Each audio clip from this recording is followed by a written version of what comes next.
y ahora es parlamentario del Mercosur por la Argentina, el señor Gabriel Fuchs, que está con nosotros. ¿Cómo estás, Gabriel? Tanto tiempo, Nancy Pasos te saluda. ¿Qué tal, Nancy? Envidiando esa temperatura, porque aquí está gris y horrible. Muy Pero bueno, bien, aquí muy estamos. bien. Me alegro que hagas el contraste porque nos viene bien. No, no, no, acá estamos, pero como queremos. Bueno, Gabriel, contanos un poco para que nosotros nos metamos en la información, pero además la gente entienda qué significa este acuerdo del Mercosur con la Unión Europea, teniendo en cuenta también que casi esto va a las antípodas de lo que pretende Milei, ¿no? Porque digo, viste que Milei no quiere nada regulado, pero bueno, contame.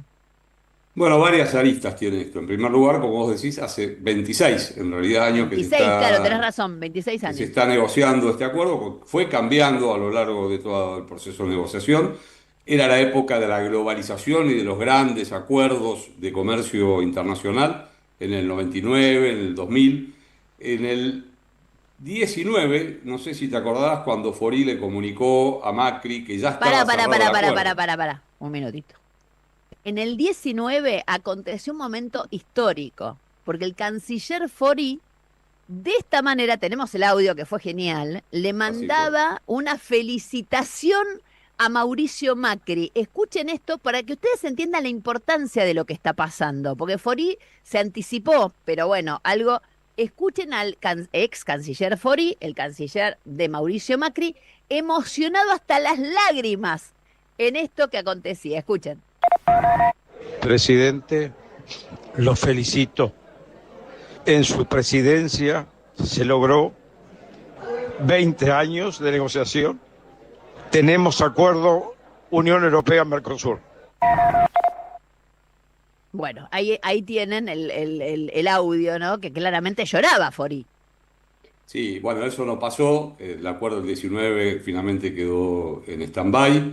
En el 23, la Unión Europea revive el intento de acuerdo. En el momento gobernaba Alberto Fernández en Argentina y la Argentina en ese momento presidía durante ese semestre el Mercosur. Hay una side letter, una carta que manda a la Unión Europea replanteando una cantidad de acuerdos.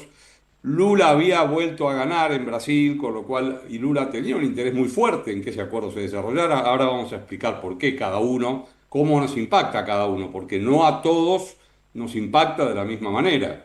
¿Eh? Claro. No es lo mismo un país que ha ido primarizándose en forma acelerada, con un proceso de importaciones abierto en este momento como la Argentina, que un país como Brasil, donde existe un crecimiento y una resiliencia tanto de su industria e inclusive de su sector del agronegocio y una unidad de criterio en estas cuestiones. No es lo mismo. Entonces, en el año 23 se reaviva esta discusión, comienza a haber una fuerte oposición en Europa, ya esa oposición preexistía en el año 19. Los agricultores, hay que hablar de los agricultores Claro. europeos, representan solo en el Producto Bruto Interno de Europa, solo entre el 1,4 y el 1,8%. No, no es que es el sector más significativo. Ahora, culturalmente y desde el punto de vista de los acuerdos internos de la Unión Europea, además de ser el sector posiblemente más subsidiado de todo el planeta, representan un contenido cultural muy fuerte. Es decir, cuando uno habla de Francia, habla, por Claro. supuesto, pero habla de los quesos, de los vinos, habla de los productos agrícolas. En la identidad europea eso tiene mucho peso, por eso el peso político que tienen, no es tanto por el peso dentro de la economía que tienen, eso es importante saberlo. Ayer finalmente Francia se opuso claramente a esto, acompañada por Hungría, Polonia. No lo, en Europa, en la Unión Europea, hay una institución que se llama minoría de bloqueo, que necesitas cuatro países, pero que tengan un porcentaje importantísimo de la población para bloquear una iniciativa. No se logró porque Italia, que estaba a mitad de camino, Meloni abandonó esa entente y se aprobó en la Comisión Europea. Todavía el Parlamento Europeo no ha aprobado el acuerdo. Es importante porque si bien se va a firmar entre el presidente pro tempore del Mercosur, que es Santiago Peña, el viernes, y Ursula von der Leyen, ese preacuerdo tiene que atravesar todavía el Parlamento Europeo y los cuatro parlamentos del Mercosur. como Claro. cuestión de información muy específica. Lo otro que está pasando es que el acuerdo que se está discutiendo ahora no es el mismo acuerdo que se venía discutiendo hace años. El acuerdo que había hace años tenía dos componentes. Un componente comercial, que es este que se está acordando ahora, y un componente que se llamaba cultural, pero que no es cultural, sino que era un mecanismo de financiamiento de asimetrías. Cuando un gigante y un pequeño, en términos de volumen Tienen que económico, negociar, claro. tienen que tener mecanismos para que las asimetrías no destrocen a uno de los dos y pueda haber, si se quiere, una cierta armonía. Ese segundo componente tiene que atravesar, no lo aprueba el Parlamento Europeo, sino los 27 parlamentos, cada uno de los parlamentos. Con lo cual, lo que podía ser un mecanismo compensatorio, porque además debo agregar que en esa carta del año 23 que Europa manda, exige la incorporación de lo que se llama el Pacto Verde. El Pacto Verde significa que Está a bien, las... pero Gabriel, te estás yendo a cosas muy técnicas para los oyentes. A mí me Así parece que es. es importante, digamos, que le digamos a los oyentes si esto beneficia a la Argentina específicamente, en qué nivel, por qué es tan importante, digamos, y justamente qué significa, ¿entendés? O sea, más allá de lo que le pase a Brasil, que protestó hasta último momento, o a Francia, que se negó hasta último momento, cuando esto finalmente, en esos pasos técnicos que vos describís, se termine concretando, ¿en qué nos va a beneficiar? A mí me parece que en este momento un poco. La Argentina es uno de los países, de los cuatro países de Mercosur, el que quizás en peores condiciones está para suscribir este acuerdo. Encima, todo este año, que los que O sea, si estamos hubiera trabajando, sido por, te hago una pregunta, si hubiera sido por vos, en este momento no suscribís el acuerdo. yo suscribiría el acuerdo si incorporáramos los dos pilares. El pilar de la compensación, que no está siendo suscripto, que es un mecanismo de cooperación para aquellos que quedan desfasados cuando ese flujo comercial empiece a avanzar.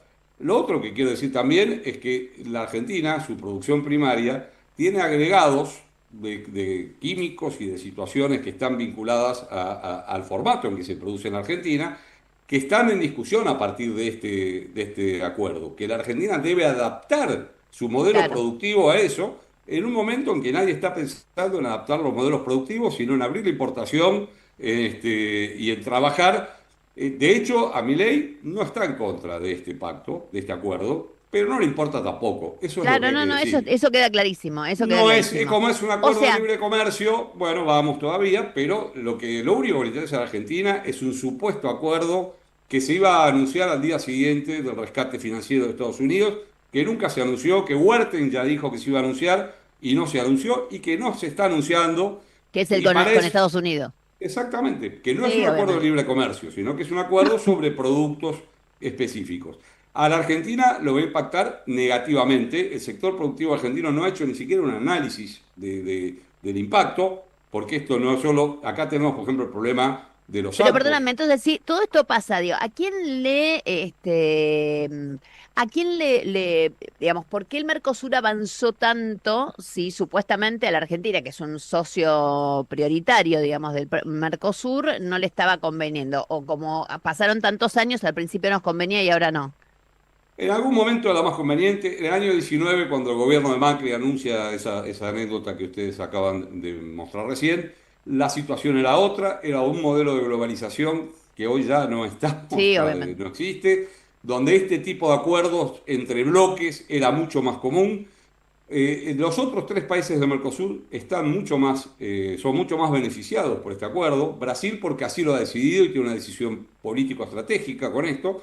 Brasil quiere avanzar hacia los BRICS, hacia comerciar Claro, en forma libre totalmente. con China, quiere comerciar en forma libre con la India, quiere comerciar y por lo cual quiere cerrar esta ventana que además tiene, insisto, una lógica para Paraguay y Uruguay, que son productores primarios agropecuarios. Esto no les trae ningún problema, al contrario, les abre mercado, su capacidad de adaptación es mucho mayor. La Argentina en este momento no está en las mismas condiciones, no hay tampoco ni siquiera un estudio, es decir, la sociedad rural, yo hablé con gente de la sociedad rural a lo largo del año diciendo qué van a hacer cuando se firme. No hay un estudio de impacto, nadie está haciendo estudios de impacto sobre lo que está pasando. En paralelo, además, en el Mercosur, el principal nodo económico del Mercosur y comercial es el sector automotriz. Mientras tanto, Claro, los autos chinos están siguen desembarcando, invadiendo todo. Queda, están queda en clarísimo. Brasil, entonces, bien. Queda clarísimo. Gabriel, muchísimas gracias por este, digamos, por este momento, para por lo menos de echar un poco de luz sobre lo que está aconteciendo. Muchísimas gracias, ¿eh? Hasta la próxima. Gracias a ustedes. 11 50 05 07 010. No sé qué pasa porque me escucho en duplicado yo.